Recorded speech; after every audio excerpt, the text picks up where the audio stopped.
everyone. We are going to start our meeting promptly at 6:30. Thank you for joining us. We appreciate it.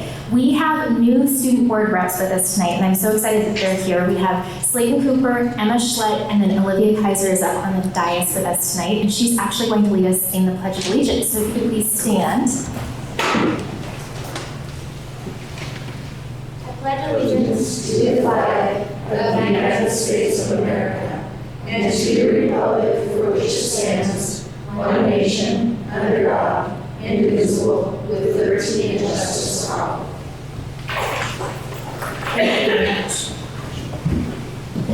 We will move on to agenda item 2.01, which is action to approve our regular meeting agenda. May I please have a motion to approve agenda item 2.01, action to approve the regular meeting agenda? I move to approve action item 2.01, approval of regular meeting agenda. I second. Director Wiggins motioned and Director Carrion seconded. Do we have any discussion? Okay, I will call for the vote. All in favor? Aye. And Scott, do you have a good eye? If he gives a thumbs up. Or AJ, can you just give me a thumbs up if Pete does that? Okay. Thank you. So the approval of agenda item 2.01, action to approve the regular meeting agenda, passes 4-0. And I forgot to mention that we have Director Miller on Zoom. So that was the booming voice that you heard. It was not God. Good evening, everybody out there. Now I realize my volume. I will speak in normal voice. Good to see you. Okay, we'll move on to agenda item 3.01, which is our public comment portion of the evening. And just as a reminder for everybody, each person will be given 3 minutes to comment, and a maximum of 20 minutes per any one topic will be allowed. Speakers whose comments are less than 3 minutes in length may not defer their remaining time to others. If there are multiple speakers on one topic, speakers may be limited to points of view not yet expressed.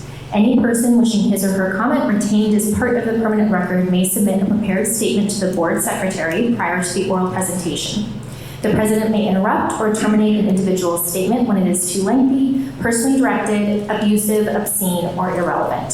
Comments and concerns relative to district personnel will not be heard in public, but rather should be directed through the complaints concerning school personnel or programs, which is policy 4220.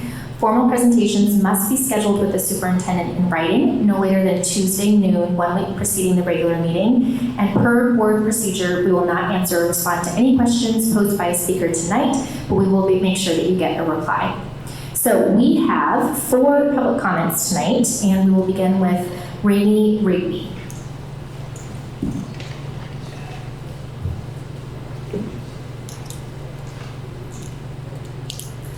Good evening. I would like to address the members of the Tahoma School District Board and Administration regarding campus building and portable safety.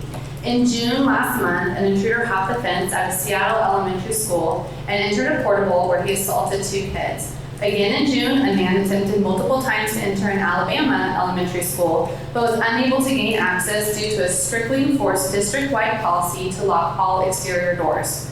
Please think about our current school building entrances and portable setups, specifically our elementary and middle school buildings, entrances, and many district portables, which are currently unlocked during school hours, and contemplate the potential outcome of this scenario or any similar one if it were to occur on Tahoma schools without fully secured entrances, campuses, or portables. It only takes a quick conversation with a family member, a friend, a student, or a teacher in a neighboring district, or even across states throughout the United States to realize that the Tahoma School District has many building safety and security policies, measures, and practices that are non-standard, weak, and or not up to date with the current needs of today's world.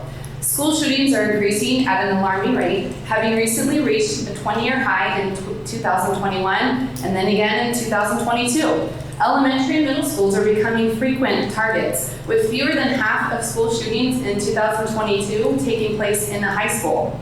The recent Uvalde Robert Elementary Full Report is a powerful tool and resource for every school district, including Tahoma, to learn from and act on, as it highlights its school district's failures and inadequacies that could have prevented and or slowed down the gunman who massacred 19 elementary students and 2 teachers. Some of those inadequacies we can learn from include short fencing, non-compliance to security policies to lock exterior and interior doors, and a sense of non-urgency and relaxed vigilance in regards to safety and security measures and maintenance. To quote the report, had school personnel locked the doors as the school's policy required, that could have slowed down the gunman's progress for a few precious minutes, long enough to receive alerts, hide children, and lock doors, and long enough to give police more opportunity to engage and stop the attacker before he could massacre 19 students and 2 teachers.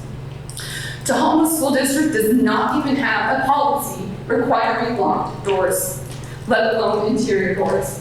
I urge the district and board to create safety and security policies that require all exterior doors and at all school buildings and all portable doors to be locked during school hours. All Tahoma schools need locked bus entry.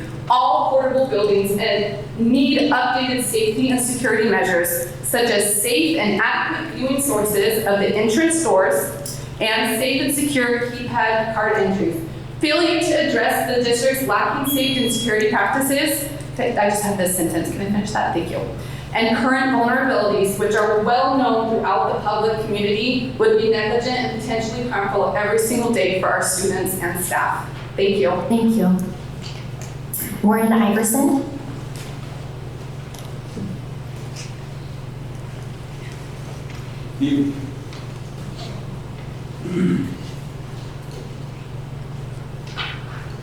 Hi. Peter, come through loud and clear. They had about 4 items I wanted to discuss. I've got plan on speaking on security measures, but last time I spoke about that after this Texas shooting, and how I ended up going to a dance recital for my granddaughter at Covington High School, junior high now. Had a 5 o'clock class, probably 200-300 parents and children there. And then the 6 o'clock class followed after that. 0 security was there. That could have been a repeat there, so we're going to have to enhance checking on that also. What I did want to talk tonight is kind of the history of levies and bonds, school board actions, and not involving the community. 20 years ago, school board, previous school board, thought they were in charge until they learned the hard lesson that they were not. Levies failed instead of passing. Bond issues failed instead of passing. And the school board thinks they're in charge. The parents, the public are the ones in charge. Okay? You have to do that. Form committees, like I suggested, yes, get me on there, some moderate, to other people from the community. You can't get that soon enough. You want this to work. You want the students to have a good education. I guess then the second item I wanted to speak for, that was enough was for the Greater Maple Valley Unincorporated Area Council, speaking for them on their behalf. Was the school board district boundaries. Last time I spoke on that for myself and actually for the district. And as I sat down, they put the new map up on the board viewing. So I did not see that before. And later on, you voted for that, making it essentially an all urban district boundaries for the Tahoma School Board. 0 representation for the rural area is possible. And that you might be the last rural rep. Okay? If they're not representative, those people are no votes. I urge your reconsideration on that. On the area council, whatever, no matter what, we have votes. We can say yes, no, or possibly tabling the issue. If you table it, doesn't mean until the next meeting you tell the board member is satisfied or they've done something to confirm that. I hope that's still an option here. And Warren, I'm going to pause you for just a second. We forgot to hit the, so you still have time for this Greater Maple Valley Area Council. So Matt, I know you were a new member at that time. If that was not an option to explain to you, I think you have that ability to ask for a revote, and then you would table the issue until it was satisfied to your satisfaction in the community, and specifically I'm talking about the preferential hiring plans, which is discriminatory in every way, shape, and form. We need to enhance Martin Luther King's speech, put it into action like it has been. Character, not color, is what matters. You know, we can't get one of everything. The federal government's got that. Look, we're in there, okay? You want the best hires, you want the best teachers. I understand diversity is important, but that's discrimination. You know, we can discriminate and hire all white people. That wouldn't be right either. We're all Hispanic, so we can't have quotas. We have to have that and hire the best people. I guess with that concludes my remarks for the area council. Thank you. Thank you, Warren. Next, you have Valerie Cornell.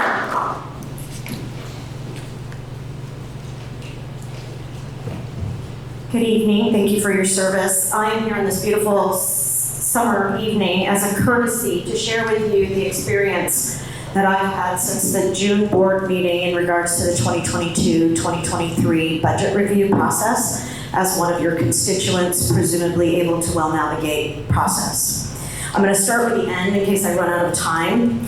The lack of transparency, clarity, completeness, and accuracy of information provided for this process, I believe, is not representative of the position you are taking as a board to create a balanced partnership with your stakeholders.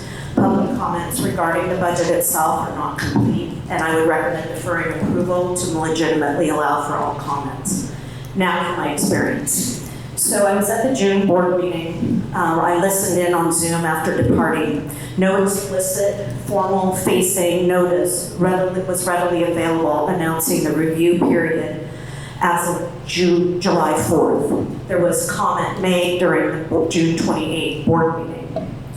Therefore, I called to Home School District on July 5th to inquire how to review the budget. An individual at the front desk had no knowledge of my request or the review period. They called me back the same day to inform me that the individuals who would be able to provide that information were out of the office, but that an email was sent and I would receive a call the following morning with additional information. I did receive a call back the morning of July 6th informing me that our Bill Hernandez would be available from 8 to 4 p.m. on weekdays each day to share the budget and that no appointment was required. At that time, I asked for the date upon which the public hearing would be held and was told it would occur at the next scheduled board meeting on July 26th. That's tonight.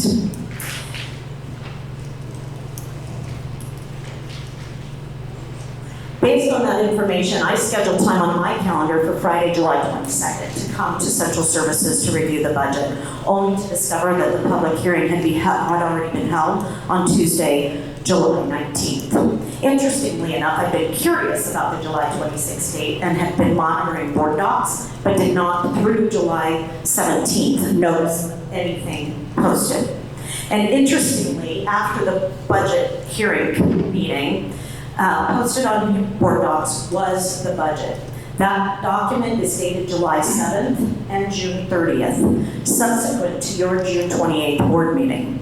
So I'm curious, at what point and in what way did the board review a budget document dated after its most recent board meeting and prior to the public hearing? All this to say, again, I was experiencing a process that I believe was lacking in concrete information, accurate information, and precluded participation by me and potentially many others. Thank you. That will conclude our public comment portion of the evening. We will now move on to agenda item 4.01, which is our student board representative report. Olivia, do you have a report for us tonight?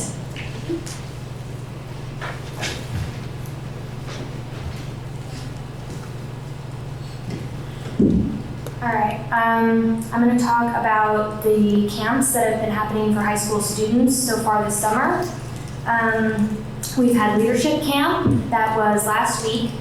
That was at the Sispis Learning Center in Randall, Washington, and they had workshops about leadership in life and school, brainstorms and shared ideas for events, events centered on school inclusivity, many group work settings to strengthen leadership skills. There were 22 high schools across different districts that attended the camp. And the people that went were ASB leadership and class executives. Cross country camp was also last week in Bend, Oregon. It runs every morning and workouts, group activities, tubing and rafting in the Deschutes River, team competitions. 60, 70 students attended from grades 9 through 12. 4 coaches and 9 alumni leaders also went. And then fall sports are starting mid-August and some are having summer practice already. Bear days are at the end of August. The seniors are on the 22nd, the juniors are on the 23rd, sophomores on the 24th, and then freshmen on the 26th. That's the Friday.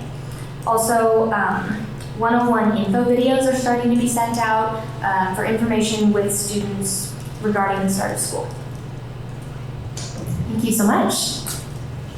We will now move on to the presentation, discussion, and action item portion of our evening. And as we move on to this section, I'd like to remind my fellow board directors that we have agreed on using round robin to ensure that each member has equal opportunity to speak. We will keep our discussion length per agenda item to 20 minutes, which I will monitor, and individual board members' discussion to 3 minutes per agenda item, which Mrs. Wheeler is going to monitor for us. Each director's time will begin with the first word they speak and will continue through the responses that are provided. So to begin, we have agenda item 5.01, which is action to approve the City of Maple Valley request for bus transportation resources. May I please have a motion to approve agenda item 5.01, action to approve the City of Maple Valley request for bus transportation resources? I move to approve agenda item 5.01, action to approve City of Maple Valley request for bus transportation resources. I second. Director Wiggins motioned and Director Carrion seconded. And Operations Director Tom Misfelt is going to join us.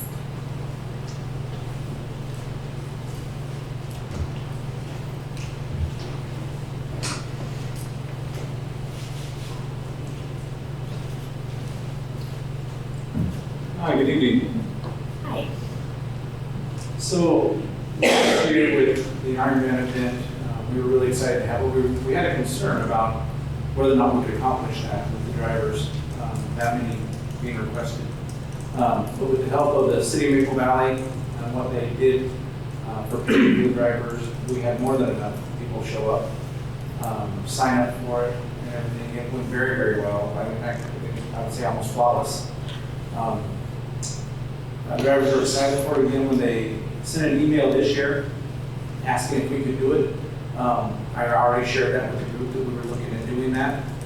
It's been requested of us. Again, the excitement was pretty high. So they enjoyed it. They had a great time with it, and I think they did an outstanding job. The city was very happy.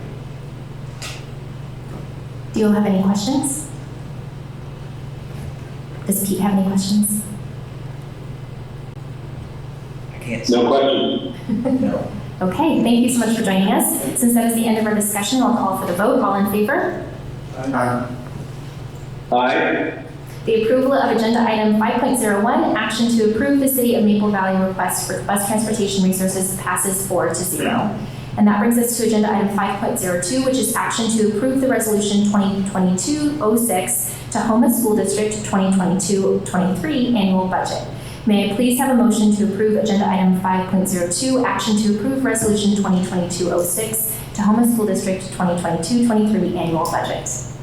I move to approve agenda item 5.02, action to approve resolution 2022-06, Tahoma School District 2022-23 annual budget. I second. Thank you both. And District Accountant Bill Hernandez is now going to join us. And just as a reminder, as he's coming up to the microphone, I wanted to remind everyone here and also my fellow board directors that the board spent an hour and a half at the 3 June board meetings and work study sessions listening to and discussing budget updates. And a budget hearing was held on July 19th. There were no public comments that evening. Bill, you've changed.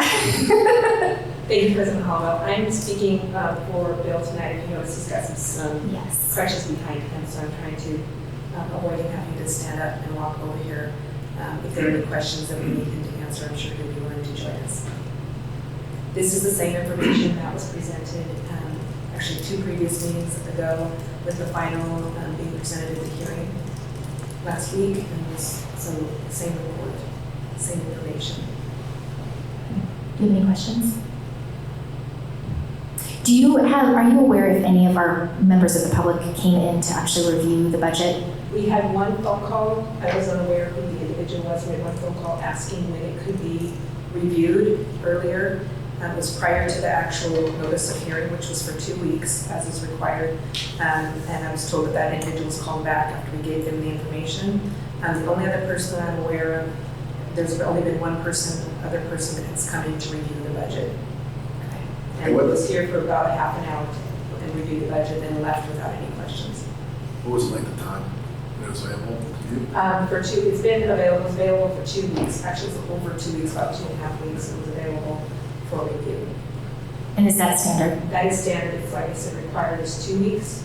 And we also had that posted in the paper as is required and posted on social media.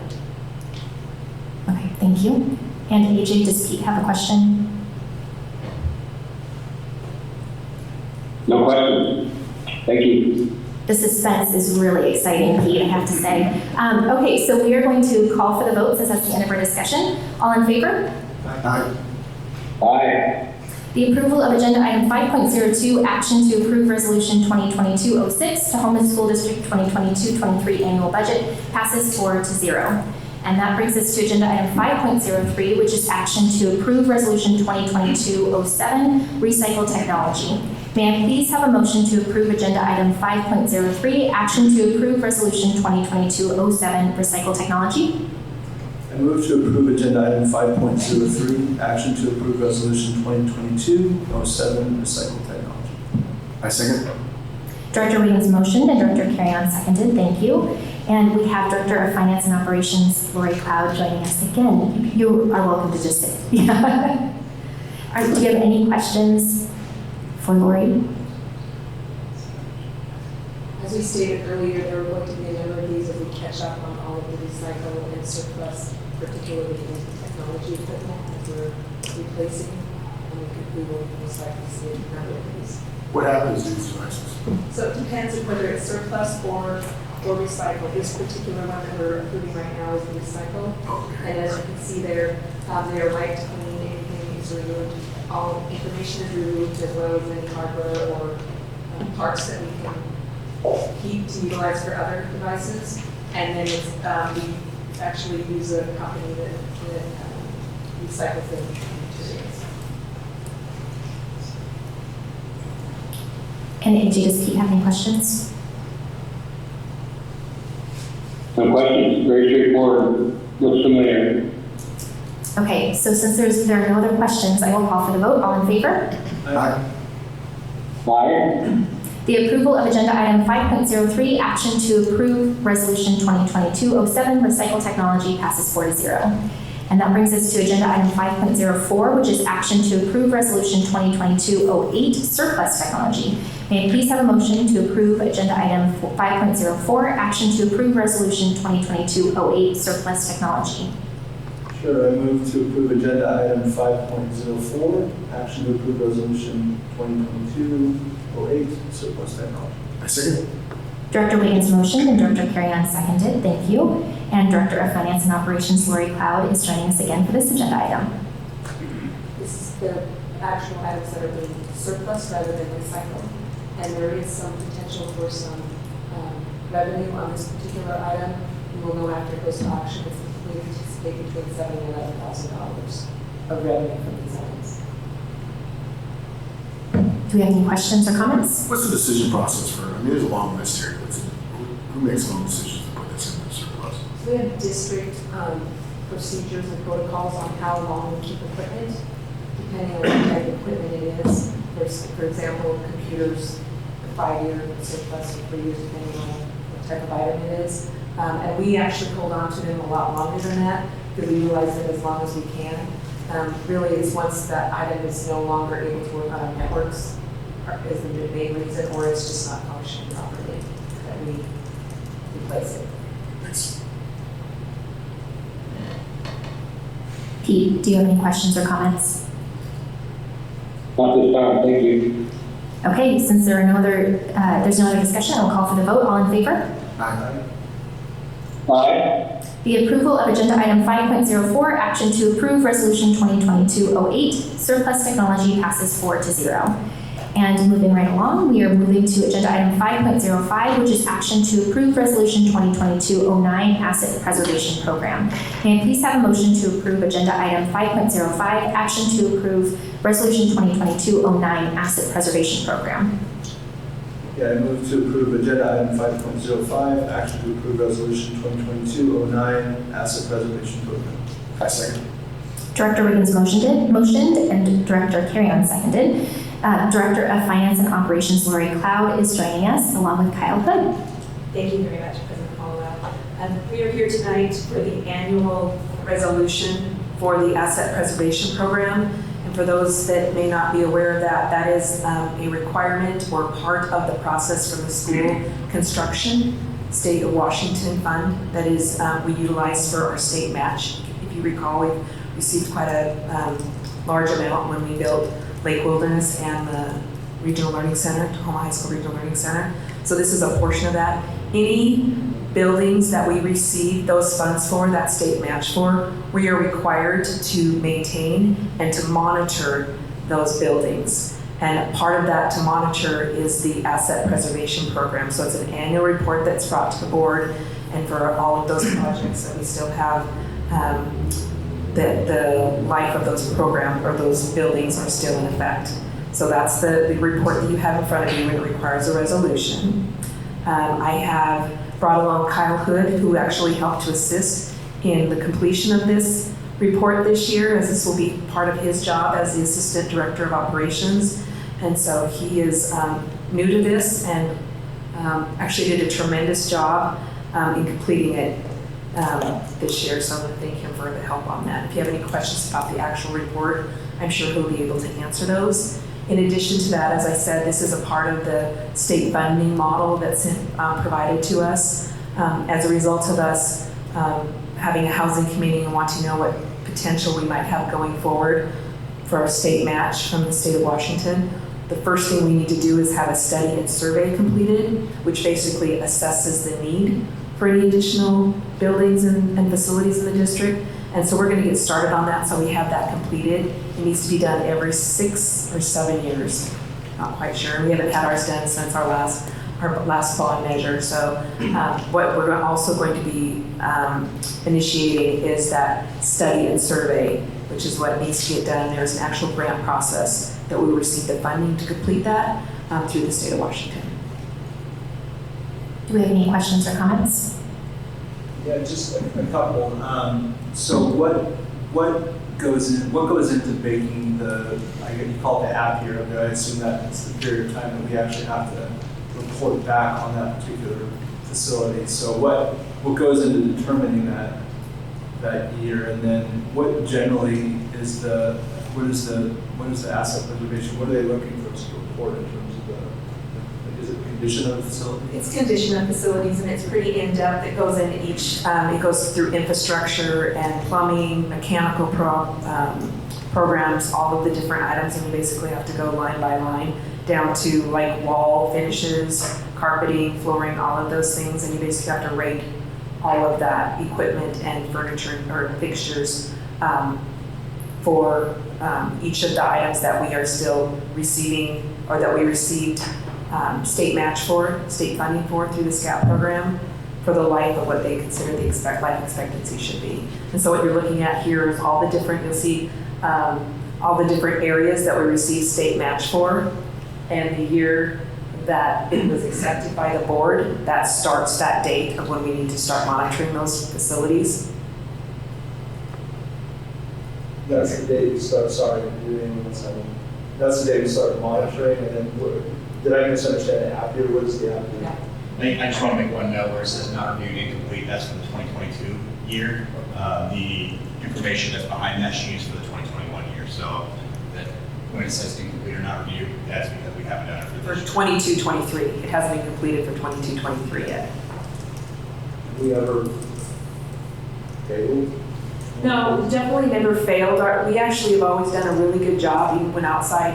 Every 7 years, you need to have an outside person come in and review what you're doing as far as how you're monitoring, and you'll see that's that BCA certificated person that needs to do it, and that you'll see in 2024 is when all of those findings are required to have an outside consultant come in and do that review. So that's kind of like that second check mark to ensure that we're doing a good job. Every time we've had someone come out to do those reviews, they're always very impressed with the maintenance and the way our buildings appear, both from a structural standpoint and from a view just from the outside, but as well as inside.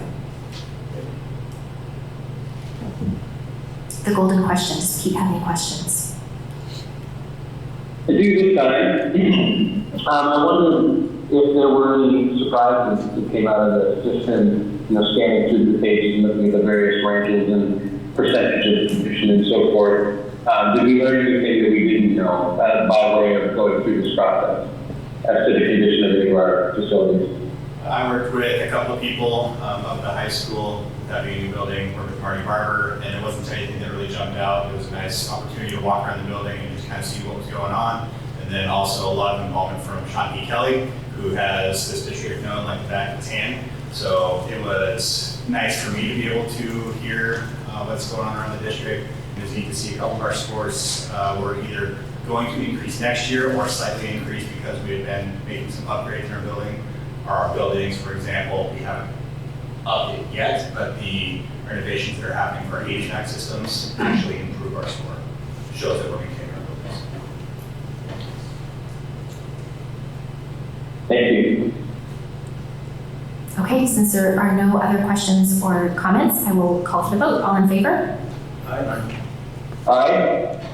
The approval of agenda item 5.05, action to approve resolution 2022-09 asset preservation program passes 4-0. And that takes us to agenda item 5.06, action to approve our 2022-23 dairy bid. May I please have a motion to approve agenda item 5.06, action to approve our 2022-23 dairy bid? Would I move to approve agenda item 5.06, action to approve 2022-2023 dairy bid? A second. Director Wiggins motioned and Director Carrion seconded, and Director of Finance and Operations Lori Cloud will present and answer questions from the board. I'm here to answer any questions, President Hallowell, regarding the dairy bid. It's pretty straightforward. It's Springbrook Farms is who we recommend awarding the bid to. That is the only bid that was received and has been the only bid we've received for a number of years. So it's very limited in getting those companies to come out and want to bid those projects. You will see that the cost of milk has gone up substantially from last year's bid to this year's, as we have seen just in the price of all food and beverage items. Do we have any questions or comments? So it's a firm fixed price contract, I assume. but it can vary based on sales, all right? It's a firm price, and then we just have to give an estimate on the numbers, on the quantities. Okay, And that's what the quantities are. right. And did I hear you, Pete? Yeah, I assume that there's really only a few vendors in the state of Washington that are even capable of handling this kind of a contract. But do you have any insight as to why really there's only one Springbrook that's continued to show up, and why maybe a handful of others that could handle that volume aren't interested? Do you have any insight on that? So we reached out previously, we did not reach out this year to find out why, but when we reached out historically, there are, I would say, 3 reasons why it's not very functional for some of those individuals and where they're located, so where those companies are located. First of all, we're spread out. According to these companies, our district's spread out and having to go to 8 different locations, 9 different locations to deliver, because that's what we require. We also require 2 deliveries a week because we don't have the space to store that amount of cold milk and keep it fresh. So that's a lot of transfer and transportation. And that was probably one of the main reasons why we've seen a decrease. One of the other reasons was just there's just not that many people that actually provide this type of service anymore. And they are in the area, so we work very closely with them to ensure that they've got proper access to our buildings, even in early hours or late hours, should they have to adjust their schedules.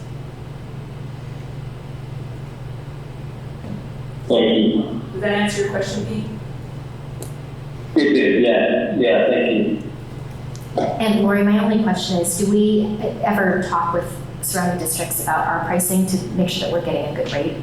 So the rate is what we've seen for last year was very similar. Actually had very good rates last year compared to what we've seen in other districts. And this year, I don't know. I haven't seen what other districts have actually bid out. But based upon the information that we have and the conversations we've had, I'm sure they're very competitive. Okay, thank you. Yes. Just a follow-up question. So, like when you get one bid on an open bid process, it's always, the question is always like, are we getting the best? You know, like what is, I mean, I would like to not see how public schools, but like what is unique about our district that is keeping us like one? Some of the things we've talked to when we've contacted those providers previously is they don't like the idea of having to do it twice a week. They would want to see it only one delivery a week. And in order for us to do that, we have to increase the size of our coolers. We don't have those. It's not stored. It's free cold storage that we can monitor the temperatures of. And that would require a change of facilities. We just don't have a place to put those size coolers that would be required. Or the other option would be for us to create a very large distribution, which a lot of larger districts do. They have one delivery that goes to one side, and then they distribute to all of their different buildings, all of their different facilities. They have internal logistics to do that. We don't have the capacity. We have one person that does all the delivery for meals. In order to include the milk with that, we need another driver just to handle that. Okay, since that is the end of our discussion, I will call for the vote. All in favor? Aye. Aye. The approval of agenda item 5.06, action to approve 2022-23 dairy bid, passes 4-0. And that brings us to agenda item 5.07, which is our finance and enrollment report. So you don't know, our district accountant, Bill Hernandez, is now going to join us. You get a gold star for effort tonight. Better be a good story. Yeah. My colleague Shannon Henderson say I would only deserve a partial gold star. AJ, can you scroll down to page 2 for me, please? All right, jump straight into it. Looking at the expenditure side of things first. June expenditures finished at $12.5 million, which is about $1 million under what we had budgeted for the month. About 3/4 of that was related to what we've seen all throughout the year. Less payroll expense for the month for all the reasons that we've listed previously. And the remaining quarter of the million comes just down to timing differences. If you take a look at May's financials and that write-up I made there, you would see that I said timing differences in that our purchase services expense in May was higher than what we had budgeted, and it would be offset in June. Well, same thing here. Purchase services expense is about $250,000 under what we had budgeted this month, so completely offset each other there. Nice and clean. As far as our estimate goes, no changes to our expenditures or revenue estimates for the rest of the year. Just because we've been relying so heavily on these estimates while we were preparing the annual budget for the 22-23 school year. So no updates at this time. Taking a look at revenue. Revenue for June finished at about $7.1 million, bringing the year-to-date revenue to about $107 million. Again, no major changes to our estimate there. Now, one thing that does look a little bit funky, we are 10 months into the school year right now. Year-to-date actual revenue is about $107 million, which means we're averaging about $10.7 million per month, right? 10 months, $107 million, just maths out. Our estimate, though, if you take a look at there, it's about $137 million.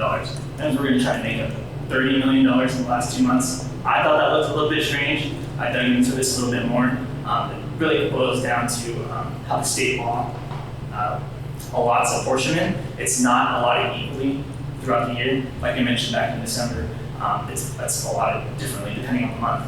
In July, our apportionment allotment is 12.5% of our annual. In August, it's 10%.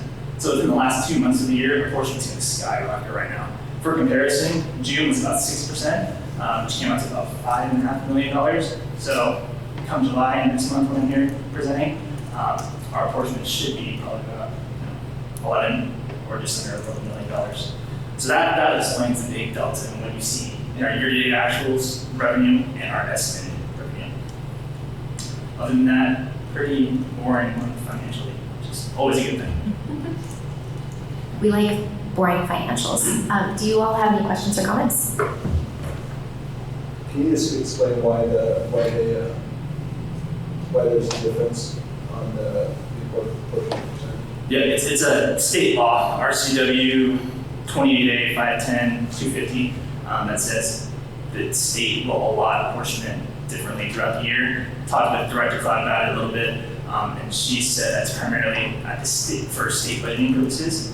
We at the school district level have a fiscal year of September through August. At the state level, they follow a calendar year, so January through December. They go June to June. Sorry, June.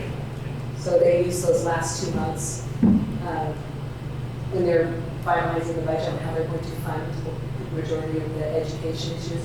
We're able to backload, wait till the end to fund some of that, and that to make sure that we have the proper funding to cover it from a revenue standpoint. And over time, since I've been here, I've watched them manipulate those percentages to help make sure to balance the budget. So if they switch that percentage a little bit between June and July, then it can help them, they can balance the budget that way. Pete, do you have any questions or comments? I do have a comment. We heard about this in, over the last few weeks, but I just wanted to say so in an official board meeting. But we passed our state audit. State auditor came in. We've reported out on that and pushed through this here and there and so forth. But in the last week or so, we had maybe it was a couple of weeks. We had a closing meeting with the state auditor team that came in, and I just wanted to reiterate and share with you a few of the comments that I heard in that setting. One, I wanted to for sure emphasize that they were very complimentary of our team. Bill in particular for his attention to the requests, to his just level of activity and proactivity, and just how honest he was relative to caretaking their requests and so forth. We appreciate that. And just the team did a dynamite job. And the results show that we passed the audit, all three phases: the accountability audit, the financial audit, the federal grant audit. And that's not an easy thing to do. And they pointed out, and I totally agree, that that's not something that's to be taken for granted or to be dismissed. It takes a lot of work on a daily basis with quite a bit of discipline to achieve those results. It's not something you can just kind of slap together when the state auditor shows up. It takes daily discipline to caretake all of those rules and regulations that Bill and Lori and the team follow. So just a big kudos and my thanks for sure for them for caretaking that process and for watching over our finances as you do. So thank you. Thank you, Bill. And now we will move on to the meeting management portion of our evening. So this section, for the benefit of our student board reps, will look a little bit different. We move through this really quickly. So there's not a lot of discussion. Sometimes there is, but not usually, just because we've either discussed it before coming up to the dais in executive session, or it's something like meeting minutes, which there's not much to talk about. So just know that this moves pretty fast. So we're going to start with agenda item 6.01, which is action to approve our consent agenda. May I please have a motion to approve agenda item 6.01, action to approve our consent agenda? I move to approve agenda item 6.01, action to approve consent agenda. Second. Director Wiggins motion and Director Carrion seconded. I will call for the vote. All in favor? Aye. Aye. The approval of agenda item 6.01, action to approve our consent agenda, passes 4-0. Agenda item 6.02 is action to approve the minutes of the June 28th, 2022 board meeting. May I please have a motion to approve agenda item 6.02, action to approve the minutes of the June 28th, 2022 board meeting? I move to approve agenda item 6.02, action to approve minutes of the June 28th, 2022 board meeting. I second. Director Wiggins motioned and Director Carrion seconded. Do we have any discussion? Since there's no discussion, I will call for the vote. All in favor? Aye. The approval, Pete. President Hollowell, I'm going to abstain because I was in attendance, please. Thank you for saying that. Okay, the approval of agenda item 6.02, action to approve the minutes of the June 28, 2022 board meeting, passes 3-0 with Director Miller abstaining. Agenda item 6.03, action to approve minutes of the July 19th, 2022 special board meeting. May I please have a motion to approve agenda item 6.03, action to approve the minutes of the July 19th, 2022 special board meeting? I move to approve agenda item 6.03, action to approve minutes of July 19th, 2022 special board.